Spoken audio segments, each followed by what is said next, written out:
আর এই সম্বন্ধে আজকে ইষ্ট প্রসঙ্গ এই ভিডিওর মাধ্যমে আপনাদের সামনে তুলে ধরব। একটা ঘটনা আগে বলছি। এক মা লিখেছেন যে আমি একটি ছেলেকে পড়াতাম, সে রস্যইকে বলতো হস্যই। যত আমি বলি হস্য বলে কিছু হয় না, তত সে বলে স্কুলের স্যার এইরকমই শিখিয়েছেন। রস্যকে হস্য উচ্চারণ করা খুব কমন ব্যাপার, অধিকাংশ মানুষ এইটাই উচ্চারণ করেন। আর ভুল উচ্চারণ করতে করতে ওই শিশুটিও সঠিক উচ্চারণের ক্ষমতা হারিয়েছে। ইংরেজিতে প্রবাদ আছে, practice makes a man perfect. কিন্তু আসল সত্য হলো perfect practice makes a man perfect. Anish Ranjan Bhattacharya আলোচনা পত্রিকায় লিখেছিলেন, ভুল অভ্যাস যতই করা যাক না কেন তার ফল জিরোই হয়। এই কারণেই প্রয়োজন সঠিক সময়ে সঠিক গাইড। ভুল অভ্যাস একবার রপ্ত হয়ে গেলে সঠিক গাইড পেলেও ভুল শুধরাতে জীবন ব্যতিব্যস্ত হয়ে যায়। ঠিক সেই জন্য 12 বছর বয়সে দীক্ষা নেবার কথা শাস্ত্রে বলেছে। জীবনটা তখন 20 থেকে ফুল হয়ে ফোটার মুখে। সেই সময় সঠিক গুরুর তত্ত্বাবধানে যত্ন করে তার নির্দেশ অনুশীলন করে জীবনটাকে গড়ে নেওয়া প্রয়োজন। জীবন মানে তো শুধু ডিগ্রি নিয়ে চাকরি করে টিকে থাকা নয়। জীবন মানে হলো সমস্ত দিকের সামগ্রিক উন্নয়ন, সমস্ত ইমোশন, ভাব, বুদ্ধি সবকিছুর মিনিংফুল অ্যাডজাস্টমেন্ট, আর তাকেই বলে জীবন, যা গড়ে দিতে একমাত্র গুরুই পারেন। তাই শ্রী ঠাকুর বললেন, দীক্ষা নিয়ে শিক্ষা ধরিস, আচার্যকে করে সার, আচরণী বোধ চয়নে জ্ঞানের সাগর হন পার। জ্ঞান মানে তো শুধু পুঁথিগত বিদ্যা নয়। এই সংসার সমুদ্রে খাবি না খেয়ে কি করে সে নিজের সাথে সাথে পারিপার্শ্বিক সবার বেঁচে থাকা ও বৃদ্ধি পাওয়াকে সুনিশ্চিত করা যায়। পরিবেশের সাথে সেই অ্যাডজাস্টমেন্টটাই হলো জ্ঞান। আর এই জ্ঞানের সাগর একমাত্র গুরুর হাত ধরেই পেরোনো সম্ভব। যেমন হনুমানের হয়েছিল, ঠিক তেমনি এ কারণেই দীক্ষার এত প্রয়োজন। দীক্ষা নিলে মানুষ দক্ষ হয়। দীক্ষা নিলে মানুষ দক্ষ হয়, জীবন চালনায় দক্ষ। দীক্ষা মানেই দক্ষ, সেই জন্য দীক্ষার প্রয়োজন আছে, গুরুর প্রয়োজন আছে। যেমন ছোটবেলায় বাচ্চাদের সঠিক উচ্চারণ থেকে শুরু করে তাকে ভালো ছাত্র করার জিম্মেদার দায়িত্ব একজন গুরুর, একজন শিক্ষকের।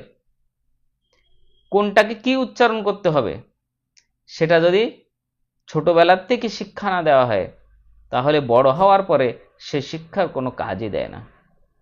কারণ বাচ্চা ছেলেদের একবার যা বলা হয় সেটা মস্তিষ্কের মধ্যে সেটা ঢুকিয়ে নেয় যে এটাই ঠিক। তাই ছোট থেকেই গুরুর প্রয়োজন, যে আমাকে সঠিক রাস্তা দেখাবে, যে এটাই ঠিক, এইটাই একদম পারফেক্ট। আর তখনই পারফেক্ট হয় যখন গুরু ভালো হয়। গুরু মানে কি? অন্ধকার থেকে আলোর দিকে নিয়ে যায়। আর এমনই গুরু চাই যে আমাকে অন্ধকার থেকে আলোর পথ দেখাবে। আমার কিসে ভালো, আমার কিসে মন্দ, সেটা তিনি আমাকে হাতে নাতে ধরিয়ে দিতে পারেন। তাই যখনই 12 বছর বয়স হয় তখন গুরুর দীক্ষা নিতে হয়। গুরুর দীক্ষা নিয়ে তিনি যেভাবে চলতে বলেছেন, যেভাবে আচরণ করতে বলেছেন, সংসার মাঝে থাকতে বলেছেন, সেভাবে আমাদের চলার চেষ্টা করতে হবে। আর সেই জন্যই জীবনে গুরুর প্রয়োজন। প্রত্যেকের জীবনে গুরু না থাকলে সঠিক জীবনযাপন করা একদম অসম্ভব হয়ে ওঠে। তাই জীবনে গুরুর প্রয়োজন। যার জীবনে গুরু আছে সে দেখেন একদম সিমসাম ভাবে চলছে, সুখ শান্তিতে তার সংসার ভরে যাচ্ছে। দুঃখ আসলেও কিছু সময় পরে তার সে সমস্যার সমাধান হয়ে যাচ্ছে, কারণ তার সঙ্গে তার গুরু আছে সৎপথ দেখানোর জন্য। ভালো পথ দেখানোর জন্য। গুরু তাকে যেভাবে নির্দেশ করছেন সে সেইভাবে চলছে। আর যার জীবনে গুরু নাই তার জীবনটাই দেখেন একদম ছিন্ন ভিন্ন হয়ে যাচ্ছে, অশান্তিতে তার জীবন ভরে যাচ্ছে, কি সুখ কি দুঃখ কিছুই বুঝতে পারছেন না। তাই জীবনে গুরুর একদম প্রয়োজন। গুরু ছাড়া জীবন একদম বৃথা। যার জীবনে গুরু নাই সে বাঁচার পথ খুঁজে পায় না, শান্তির পথ খুঁজে পায় না। তাই অশান্তিতে কি সুখ কি দুঃখ বলতেই পারে না। ঠাকুরও বলেছেন, বহু জায়গায় বলেছেন যে জীবনে গুরুর প্রয়োজন কেন। আমরা নিত্য প্রত্যহ দেখছি যে আমাদের যার জীবনে গুরু আছে, আমরা যারা ঠাকুরের দীক্ষা নিয়েছি তারা আমরা কত স্বচ্ছন্দে থাকছি, কত আদরের সোহাগ নিয়ে, ভালোবাসা নিয়ে, প্রেম প্রীতি নিয়ে মানুষের সঙ্গে যোগাযোগ। আমাদের সৎসঙ্গে যাচ্ছি, যেখানে যাচ্ছি না কেন, যাদের সঙ্গে দেখা হচ্ছে না কেন, একদম আলিঙ্গন দিয়ে জয় গুরু দাদা বললে একদম আপন হয়ে যাচ্ছি। লোকে আমাদের সঙ্গে ওঠা বসা করে তারাও শান্তি পাচ্ছে যে দাদা আপনার সঙ্গে যখন কথা বলি তখন মনটা একদম প্রসন্ন হয়ে যায়, একদম আমার মনটা ভালো হয়ে যায়। কি অবসাদ আমার জীবনে আসছে, কি দুঃখ আসছে, শোক আসছে, সেটা আমি ভুলে যাই। যখনই আমি এইগুলি করতে পারবো আমার দীক্ষা নেওয়াটা সার্থক হয়ে ওঠে। যেমন স্কুলে ভর্তি হলেই তাকে ছাত্র বলে না, আর মন্ত্র নিলেই তাকে শিষ্য বলে না। ঠাকুর বলেছেন সত্যানুসরণে স্পষ্টভাবে, আমি শুধু স্কুলে গেলেই যে আমি কি ছাত্র হয়ে গেলাম না, আমি যদি আমার শিক্ষক মহাশয় যা বলেছেন, যা করতে বলছেন সেটা না করি তাহলে তো আমি ছাত্র হতেই পারলাম না।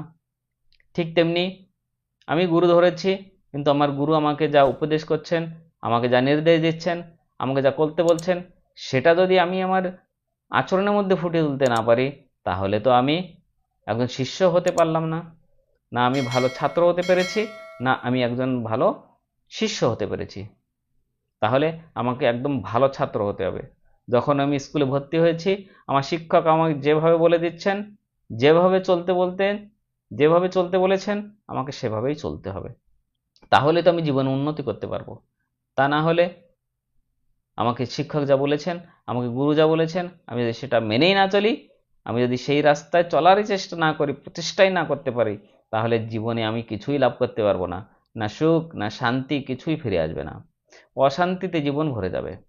তাই প্রত্যেকের জীবনে গুরুর দরকার, জীবন্ত আদর্শের দরকার। তাই পরম প্রেমময় শ্রী ঠাকুর অনুকূলচন্দ্র এসছেন সেই বাঁচা বাড়ার নতুন পথ দেখাতে। একদম সহজ পথ শ্রী ঠাকুর দিয়েছেন। এইবার যুগ হিসাবে পরিবর্তন যেটা হয় শ্রী ঠাকুর সেটাই আমাদের ধরিয়ে দিয়েছেন। আচার্য পরম্পরা রেখে গেছেন, আচার্য যেভাবে যে নির্দেশ দিচ্ছেন, যেভাবে চলতে বলছেন, প্রত্যেকেই সেভাবে চলারও চেষ্টা করছে, আর সবাই সুখ শান্তিতে বসবাস করছে। আমি খুব গ্রন্থ পড়েছি, আমি খুব জ্ঞানের অধিকারী, সেটা হলে তো চলবে না, খাকতি থেকে যাবে। যতক্ষণ না পর্যন্ত সেই জ্ঞানগুলি আমি আমার আচরণের মধ্যে দিয়ে ফুটিয়ে তুলতে না পারছি, জ্ঞানগুলি যত সময় না পর্যন্ত আমি আমার কথার মধ্যে ফুটিয়ে তুলতে পারছি, আমার কথা শুনে আমার আচরণ দেখে যদি লোক আমার সঙ্গে মেলামেশাই না করতে পারলো, আমার কাছ থেকে লোক দূরে সরে গেল, তাহলে কি বলেন তো আমার এতগুলো পুঁথি পড়ে আমি কি পেলাম? কিছুই পাবো না, সবটাই ফাঁকি থেকে যাবে। তাই শ্রী শ্রী ঠাকুর অনুকূলচন্দ্রের সত্যানুসরণ গ্রন্থতে তিনি বলেছেন যে ফাঁকি দিলেই পেতে হবে তা। কাকে ফাঁকি দেবে? শিক্ষক মহাশয়কে। যে ছাত্র শিক্ষক বা গুরুকে ফাঁকি দেয় সে নিজেই ফাঁকির অধিকারী হয়। সে ছাত্র তো কখনো এগোতে পারে না, সে ছাত্র তো ক্লাসে ফেল করে, সে কখনো জীবনে উন্নতি করতে পারে না। তেমনি গুরু যা বলেছেন শিষ্য যদি সেটা আদেশ পালন না করে চলে, নির্দেশ না মেনে চলে, তাহলে সে শিষ্যও কখনো জীবনে উন্নতি করতে পারে না, সে তার জীবন ফাঁকিতেই থেকে যায়, সে সুখ শান্তি হারিয়ে ফেলে। তাই প্রত্যেকের জীবনেই দরকার একজন আদর্শের, একজন গুরুর দরকার। তাই দীক্ষা নেওয়ার জীবনে প্রয়োজন আছে।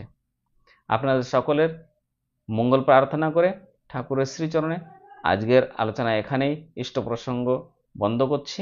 আবার দেখা হবে আর একটা সুন্দর ভিডিওর মাধ্যমে। যারা এখন এই চ্যানেলটি সাবস্ক্রাইব করেননি তাদের অনুরোধ এই চ্যানেলটি সাবস্ক্রাইব করুন এবং অন্যকে শেয়ার করুন, তারাও জানবে যে পরম প্রেমময় ঠাকুর অনুকূল চন্দ্র কি। জয় গুরু, বন্দে পুরুষোত্তম।